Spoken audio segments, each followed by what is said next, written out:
माजियों के खून की नदियां बहा दी। मुझे समझ नहीं आता कि कौन सा मजहब है जो इस कत्लो गारत की इजाज़त देता है।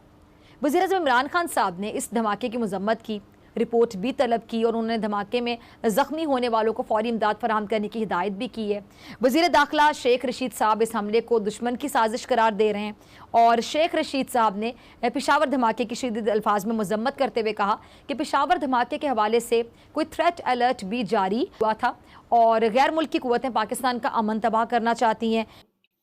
जितना मर्जी हमारे सियासतदान मजहबी लेक्चर दे लें और जितनी मर्जी अफगानिस्तान से मोहब्बत कर लें, जितने मर्जी मौलवी हो जाएं, आप इन दहशतगर्दों के हाथों नहीं बच सकते।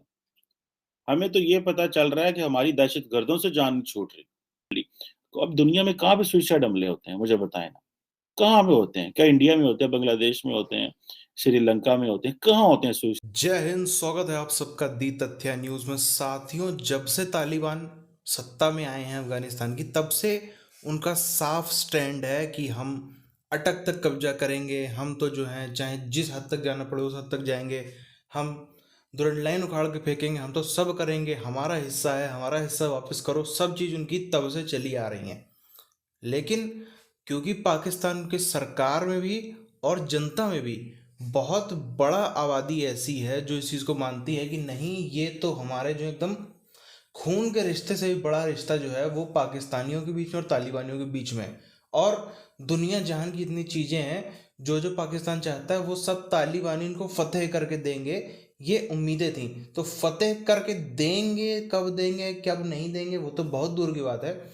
जब उनके पास में खाने को पैसा नहीं है, जब उनके पास में कुछ नहीं है, जब उनके पास में कोई संसाधन नहीं है, तब उन्होंने इनकी बैंड बजा रखी है। बहरहाल पूरी चीज़ की तरफ हम चलते हैं। आप चैनल को सब्सक्राइब करके बेल आइकन दबा लें। अमली ज़िंदगी की बात अगर करें तो दहशत गर्दों का कोई ज़मीर नहीं होता। ये नेकी, अच्छाई, एहसास हर जज्बे से आरी होते हैं, इसीलिए अपनी नहीं दूसरों की जान भी ले लेते हैं। दहशतगर्दी की ये वबा जो है ये मुल्क की सालमियत के लिए माजी में भी बहुत बड़ा ख़तरा बनी रही। अल्लाह अल्लाह करके मुल्क की अवाम ने दहशतगर्दी से निजात हासिल की। खौफ के जो बादल हैं वो छट गए, खुशियाँ बरसने लगीं, लेकिन दुश्मन को ये बात कहाँ हज़म होनी थी। सो उसने इसलिए एक बार फिर हमारे प्यारे वतन पर अपनी गंदी नज़र डालने की कोशिश शुरू कर दी है। पहले भी इसने दरिंदगी का लिबादा ओढ़कर मासूम बच्चों का, इंसानों का खून बहाया और अब फिर ये खूनी खेल खेलना चाहता है। अब ऑस्ट्रेलियन क्रिकेट टीम पाकिस्तान के दौरे पर पहुंच चुकी है।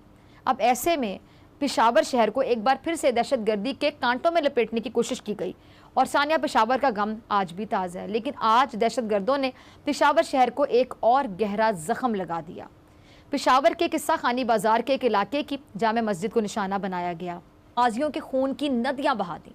मुझे समझ नहीं आता कि कौन सा मजहब है जो इस कत्लो गारत की इजाज़त देता है। वज़ीर-ए-आज़म इमरान खान साहब ने इस धमाके की मजम्मत की, रिपोर्ट भी तलब की और उन्होंने धमाके में ज़ख्मी होने वालों को फौरी इमदाद फराहम करने की हिदायत भी की है। वज़ीर दाखिला शेख रशीद साहब इस हमले को दुश्मन की साजिश करार दे रहे हैं और शेख रशीद साहब ने पेशावर धमाके की शदीद अल्फाज में मजम्मत करते हुए कहा कि पेशावर धमाके के हवाले से कोई थ्रेट अलर्ट भी जारी हुआ था और गैर मुल्की कुव्वतें पाकिस्तान का अमन तबाह करना चाहती हैं। और उन्होंने पेशावर में इमरान खान साहब जहाँ पे रूल करते हैं, उसके कैपिटल में बैठ के ये धमाका किया। कुछ दिन पहले उन्होंने क्वेटा में किया था, उन्होंने बलूचिस्तान में किए थे।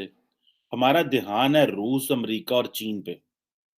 हम देख रहे हैं वहां पे क्या हो रहा है। हमें ये नहीं पता हमारे घर में क्या हो रहा है। पहले अपने घर में तो देख लें आपके घर में क्या चल रहा है। जब हमें अपने घर की प्रॉपर समझ लग जाएगी तो फिर रूस, चीन, अमेरिका को भी देख लें।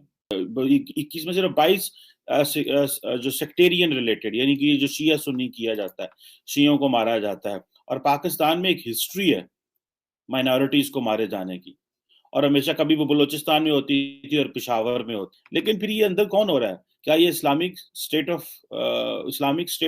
ISKP है? ऑब्वियसली आपको पता है ये जो दाइश है, इनकी भी अपनी प्रेजेंस है इस वक्त यहाँ पे। ऑस्ट्रेलियन टीम पाकिस्तान के अंदर बैठी हुई है। और ये जो पोजीशन थी, ये तो हाई गार्ड होना चाहिए था यहाँ पे। 100% आपका गार्ड हाई होना चाहिए। अब ये बताएं कि अब आपके पास क्या प्लान है, क्या स्ट्रेटजी है हमारे लीडरान के पास। आप ठीक है, आप रूस और चीन की तरफ चले जाएं, बलते हैं, यहाँ पे जान के लाले पड़े हुए हैं इंटरनली हमें कि लॉ एंड ऑर्डर इंटरनली ठीक नहीं हो पा रहा। हमें क्वेश्चन करना है उन लोगों पे, हमें तालिबान की परफॉर्मेंस चेक करनी है पाकिस्तान के हवाले से। हम तालिबान को वो प्रोटोकॉल और वो चीजें दे रहे हैं जैसे शायद हमें जो है वो हम वो जो पंजाबी कहते हैं ना, असी ना दिखाने हैं। पॉइंट ये है कि we brought them, we help them कि वो एक डिसेंट जिंदगी अफगानिस्तान में गुजार सकें और हेल्प करें अफगानियों की। But that does not mean कि वो जो हमारे रिलेटेड दहशतगर्द अफगानिस्तान में बैठे हुए हैं उन पे वो हाथ हौला रखिए। और हमारे प्राइम मिनिस्टर इमरान खान साहब जो हैं वो सारा टाइम आजकल लोगों को मौलवी बना रहे हैं, क्योंकि उनको पता है उनका मुकाबला है मौलाना फजलुर रहमान से है। तो वो कहते हैं अब कौन अच्छा मौलवी बनेगा, अगर फजलुर रहमान अच्छा मौलवी है या मैं अच्छा मौलवी हूँ। फजलुर रहमान तो जैसा मौलवी है वो तो दुनिया ने देख लिया। वो तो पिछले 70-50-100 साल से, बल्कि मैं कहूंगा जेयूआई की जो पार्टी वो आज की, वो तो 100 साल से मौलवी है। और वो तो कहाँ इंडिया से चले और यहाँ पे आए और वो अपनी मौलवियत कायम किए करके बैठे हुए हैं। इमरान खान साहब यकदम जो है वो उन्होंने उन्होंने अपनी 70 साल जिंदगी में 25 रूप बदले होंगे। अब ये जो अटैक हुआ है, इस अटैक में उन्होंने खास तौर पे, जारी बात है, शिया कम्युनिटी को टारगेट किया। अब शिया कम्युनिटी को टारगेट करने से मुराद ये है कि ईरान भी एक्टिवेट हो जाता है। ईरानी भी फिर प्रेशर डालते हैं पाकिस्तान के ऊपर कि आप तो शिया कम्युनिटी को क्यों प्रोटेक्ट नहीं करते। माजी में ईरानी प्रेशर डालते थे पाकिस्तान के ऊपर।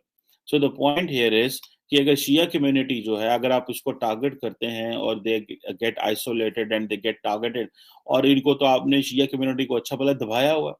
आप कभी किसी अहमदी को मरवा लेते हैं, कभी शिया कम्युनिटी को मरवा लेते हैं, कभी कुछ जनरल अटैक हो जाता है। आप ये मोमेंटम तो देखें।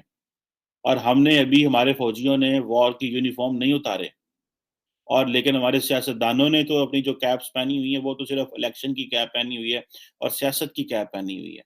अभी तो यार हमें 15-16 साल हो गए, हम तो कह रहे थे दहशतगर्दी की जंग लड़ ली। तो अब दुनिया में कहाँ पे सुइसाइड हमले होते हैं, मुझे बताएं ना।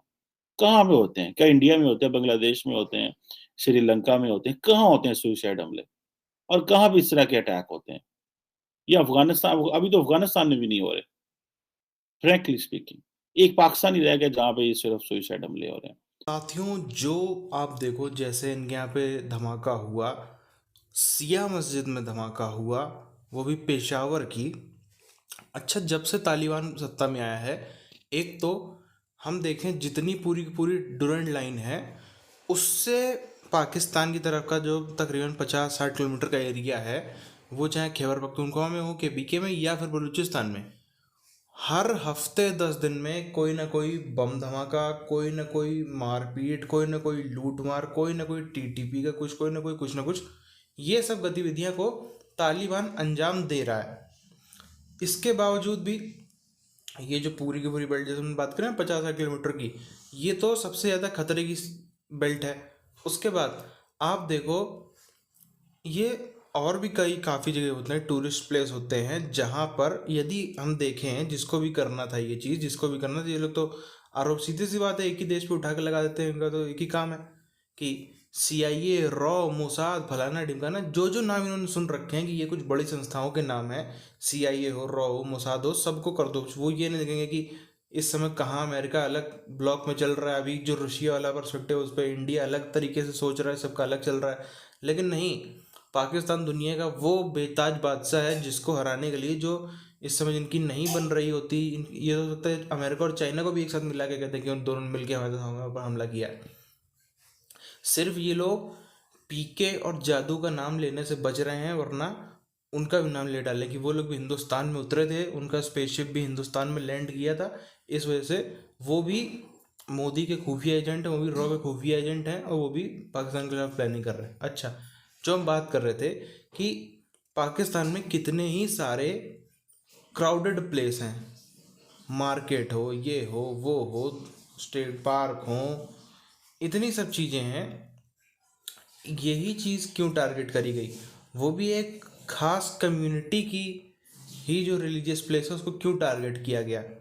ये बताता है, ये माइंडसेट बताता है कि जहाँ पे आबादी है 1%, 2% शियाओं की आबादी कितनी है, मेरे ख्याल से शायद 10% के आसपास शियाओं की आबादी है, उससे कम ही है पाकिस्तान में। उसमें भी 90% को छोड़ के, सबको छोड़ के, खाली उन्हीं को उन्हीं के ऊपर हमला करके जो भी जिसने भी कराया हो वो तो पाकिस्तान की पुलिस बताएगी वो क्या मैसेज देना चाह रहा है। मैसेज साफ है वहाँ पे, जो भी मैसेज आपको सबको कोई भी देखने वाला समझ सकता है कि क्या मैसेज यहाँ पे दिया जा रहा है। इसी के साथ साथ में अब आप देखो, एक तरफ तो उधर हो गया, पहले तो कांड हो गया, उसके बाद में जितना इनका पूरा पूरा मीडिया, हम लोग ने पिछले वीडियो में भी इस चीज़ पे चर्चा करी थी कि वो इसको कहीं भी जो पूरा टीवी मीडिया है वो एक जगह भी इस चीज़ का जिक्र नहीं कर रहा कि ये एक शिया मस्जिद थी। ये आपको यूट्यूबर लोग या फिर बाकी वेबसाइट वगैरह पे जरूर देखने को मिल जाएगा, लेकिन टीवी मीडिया पे कहीं भी आपको ये वर्ड भी सुनने को नहीं मिलेगा। वहाँ पे तो इतना बताया जा रहा है। और वैसे ही थोड़ी सी पब्लिक जो कम पढ़ी लिखी है, जो थोड़ी सी अनपढ़ श्रेणी में आती है, वो तो समझेगी कि भाई हाँ ये दुश्मन देशों की चाल है और एक मस्जिद में ऐसे ऐसे धमाका करा दिया गया, यही सब समझेंगे। इधर इनका क्रिकेट मैच चल रहा, अच्छा दूसरे विदेश की टीम आई है, वो भी ऐसा देश, पाकिस्तान वो देश है जहाँ पर जो बेइज्जत हुए उसको भी 6 महीने नहीं हुए हैं, जहाँ से न्यूजीलैंड की और इंग्लैंड की टीम वापस चली गई, इनको बेइज्जत करके चली गई। और किसी देश में भी आपने इधर सुना है जल्दी 5-10 साल में ऐसा कभी हुआ हो कि टीम वहाँ जाके लौट आई हो? कहीं नहीं ऐसा होता, वो भी आतंकवाद में कहीं ऐसा नहीं हो, लेकिन पाकिस्तान में ऐसा हुआ और टीम वापस चली गई। उसके बाद अब ऑस्ट्रेलिया की टीम आई है, तो उसके लिए तो इनको पूरी जो है एड़ी चोटी का जोर लगा देना चाहिए था कि जितनी इनके संसाधन है सब झोंक दो, जितनी इनकी फौज जो है जो खाली पड़ी पड़ी रहती है, न काम के न काज के, दुश्मन अनाज के, उन सबको झोंक दो। और तब तो ऐसा कुछ बिल्कुल भी नहीं होना चाहिए था, हाईलाइट भी रहना चाहिए था, तब भी ऐसा हो जाता। तो फिर ये चीज़ बताती है कि इनकी फौज, इनके इंटेलिजेंस, इनका जो भी है वो ऐसे हाई अलर्ट के टाइम पे भी नहीं रोक पा रहे, तो वो कितने ज़्यादा काबिल है।